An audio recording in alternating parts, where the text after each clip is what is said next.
Isahang luto ng ulam para sa tatlong kainan sa buong araw ay talaga namang mas makakatipid ka kaysa yung bawat kain, bili dito, bili doon. Mas lalo ka talagang magagastusan. At higit sa lahat, malinis pa. Hey, what's up ulit mga idol? Tara at samahan niyo po muli akong magluto ng simpleng ulam. Isang buong manok pala ito mga idol, mahigit 1 kilo. Nagkakahalaga ng 220 pesos. Saktong hugas lamang ang ginawa ko para hindi mabawasan ang lasa.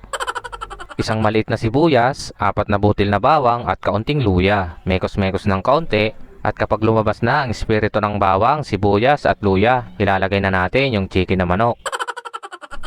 Sa pagsangkutsa naman, patis at paminta ang gamit ko. Saktong mekos-mekos bago natin takpan. Nagmamantika na siya kaya naman 1 litrong tubig para ang sabaw hanggang gabihan na. Isang pirasong chicken nor cubes dagdag pampalasa. Titimplahan ko na rin po pala ng patis at kaunting tomarigato o ajinomoto ne. Palalambutin lang po natin ng sakto lamang para swabing-swabe. Malambot na ang sayote at goods na rin yung lasa. At tama nga ang hinala natin na unang naubos ang gulay na sayote. Kaya naman, pagdating ng gabi, manok na lang ang natira. Nirikook ko na lang at nagdagdag ng 1 pirasong sayote at dahon ng malunggay. Napakahilig kasi namin ni Mrs. sa gulay. At yung pang finale natin, dahon ng sili at siling haba mga idol. O diba, may ulam na naman tayo for today's video. Kainan na! Kain na po tayo.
See you po ulit sa next vlog ko mga idol. God bless you all.